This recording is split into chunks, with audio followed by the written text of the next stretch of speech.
It's no secret that Princess is my favorite cruise line. Let me count the ways. 9. There's 9 ways. So I love Princess, and I want to share with you all the reasons why I love it.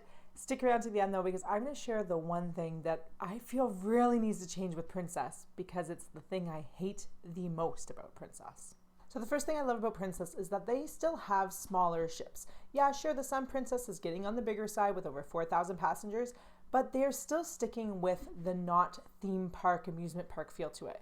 Sun Princess, if you've heard me, there's parts of it I don't like, and I don't think the Sun Princess is going to be my favorite ship, but for the most part, Princess ships are on the smaller to medium size of ocean ships, and I love that about them. I prefer those. I prefer the quieter, more calmer ones. When we cruise, it's usually me, my daughter, and my brother, and even though I have a child, she does not cruise like a typical child. She has special needs, and maybe that's why, but she'd much rather go and see a great show or listen to some karaoke than go on a water slide. So for us, having these nice, quieter, smaller ships that are easier to navigate, so much better for us. For us, Princess has amazing service. Now, their land-based service, like any cruise line, leaves something to be desired, but their onboard service is amazing. Their customer service is fantastic. We never have had any issues. They're polite, they're friendly. You can actually see your room attendant, you actually meet them. They come twice a day still as of recording. We have had twice a day service with them. Unlike other cruise lines that have dropped down to once a day service where you never see your room attendant, where the staff just seems like they're always in a rush.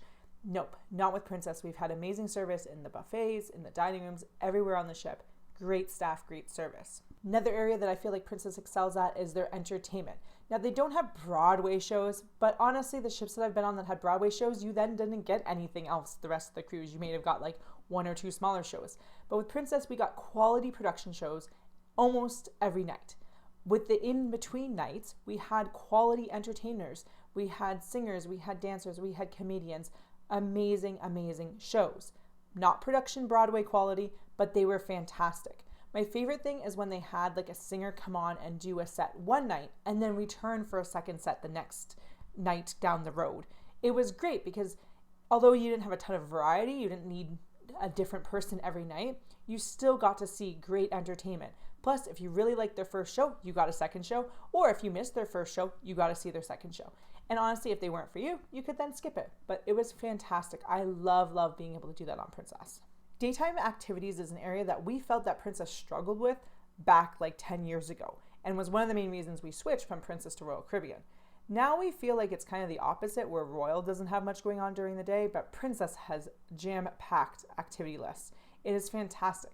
Some of our favorite things were karaoke or arts and crafts, and some things like line dance classes, which were so much fun. We would learn the dance during the day, and then when we would do the evening, like band dance, fun activity show thing, I don't know what you would call it, party, in the evening, we could then use those steps with some of those dances.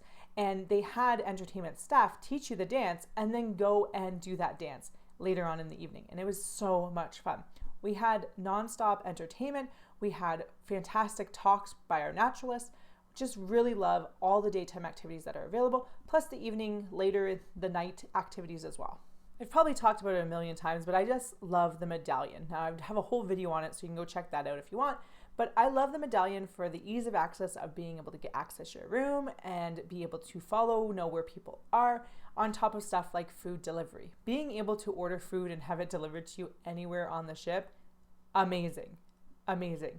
When my daughter wants to eat, she wants to eat right then and there. She doesn't want to wait to go to buffet, or if we're sitting down and we're listening to karaoke or something like that, we might not want to leave our spot to go get food up on the Lido deck. So it's fantastic to be able to order all that. We have a couple of Royal Caribbean cruises in between our Princesses ones that we booked before we went back to Princess, but it has been sad to use a key card again, a SeaPass card. We love the Medallion so much, and the great thing is that when you buy the accessories for it, you can use those accessories again and again. We purchased the WOW band on the Oasis of the Seas. It only works on a few ships, and we will probably never use it again because none of the cruises that we're taking with them have the ability to use it. And honestly, it wasn't that wow. You could use it to tap and open your door, and that was it. The Medallion, on the other hand, you can use it to open your door, you can use it to order food, you can use it throughout the ship for a ton of different ways. Like I said at the beginning, I love that Princess has smaller ships that are not amusement parks. Princess really still is focusing on the destinations and the itineraries, not that the ship itself is the destination. Sure, the ships might be a little bit older and outdated, but that's because they are focusing on not having these giant theme parks. For us, we value the itineraries that Princess offers, and they have so many, and they offer great ones, and having smaller ships allow them to get into some ports that some of these bigger ships can't go in. So Princess has some of the best itineraries, in my opinion, to be able to go to some of these amazing destinations all over the world. Princess is considered a premium cruise line, and they have more of that luxurious feel to them, especially with stuff like the Medallion. But I find personally that they have such good value for their prices. Honestly, a lot of the time we can get cruises for less than $100 per day Canadian, which is pretty darn good, especially because I travel during peak season. But a lot of the other cruise lines pay so much more. Even Royal Caribbean, which is considered a mainstream line, I often have to pay double to get cruises to the same places for the same time of year. Again, I feel like they are pouring so much money into their ships and not worrying about their destinations and the consumer, the client, the customer relationship part, the service part, that you kind of lose out on a lot of that value. Even if Princess was the same price for the same cruise, I would choose Princess because the service is there. Then you have stuff like the Princess Plus and Premier, which I've done a whole video on as well. And with those things there, you take the internet package, you take the drink package, you combine them all into the Princess Plus or the Princess Premier, plus you add in stuff like gratuities and premium desserts and casual dining and whatnot. There's so much added value. Yes, I know Princess has changed their packages and some people feel like they're not worth it as much anymore, but in my opinion, they are a steal, especially compared to other cruise lines and the packages that they're offering where you have to piecemeal it together and there's no like package that includes it all. I'm sorry, if you want that beverage package on Royal Caribbean, you're paying pretty much the same thing per day without gratuities, internet, all that extra stuff. Extra stuff?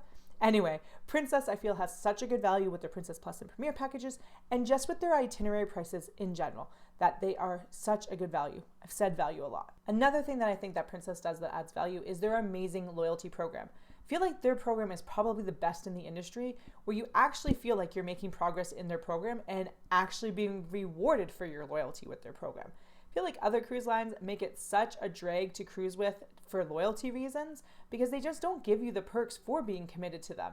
We've cruised a lot on Royal Caribbean, a lot.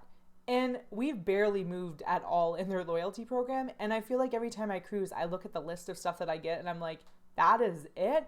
Compared to Princess, where yes, we've cruised a lot with Princess and we have a ton of cruises coming up soon. My daughter will be platinum in like no time.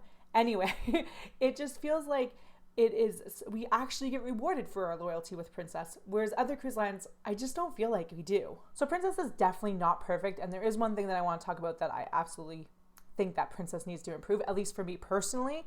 But before that, let me know in the comments below, what is your favorite cruise line? Do you prefer more mainstream lines, or are you like me and you prefer the premium and luxury lines?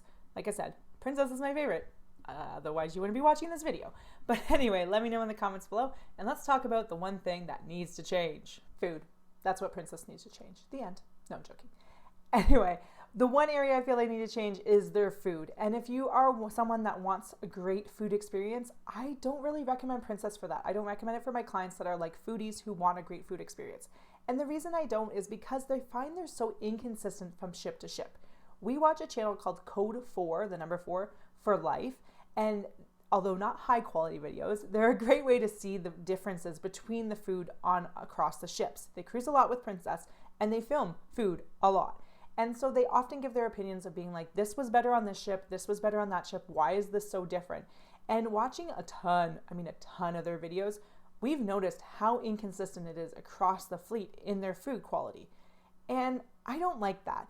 For us, like our last cruise was on the Crown, and I am vegan, I'm vegetarian when I travel if I have to be, I prefer to be vegan though. And on Princess, it's really hard. Royal Caribbean has a full vegan menu, and those vegan options are usually available in the buffet. I have no issue being vegan on Royal Caribbean. Holland America has vegan options, including pancakes, waffles, crepes. Come on. So many vegan options. And then there's Princess, where some ships have some vegan options, some good vegan options. Other ships have nothing. They apparently have a new vegan menu for their dining room, but as non-dining room people, we kind of want some better options. Now, again, this is kind of a me issue because I am vegan, but even my brother, who is not vegan, who just is kind of more of a picky eater, sometimes the buffet and the food in general was a little too weird, where it's like you have this pasta dish, but then you throw in all these weird ingredients to it. And it just isn't for us. So no, I did not starve on the Crown Princess, and I won't starve on my future cruises with Princess, but stuff like the Sky seems to be better than, say, the Crown. We also have the Sun, which has a vegan menu that I've seen. So like, there's certain things that seem like they might be better on some ships than others, but again, it's just that inconsistency with their menu and how good things are across the fleet. I wish they were a little bit more consistent, maybe having a fleet-wide menu with a few unique things for each cruise destination versus this inconsistent, you don't know what you're gonna get on each ship until you're actually on the ship. If you like this video and you love Princess content, don't forget to subscribe and then go check out this video here because I think you'll find this one helpful as well.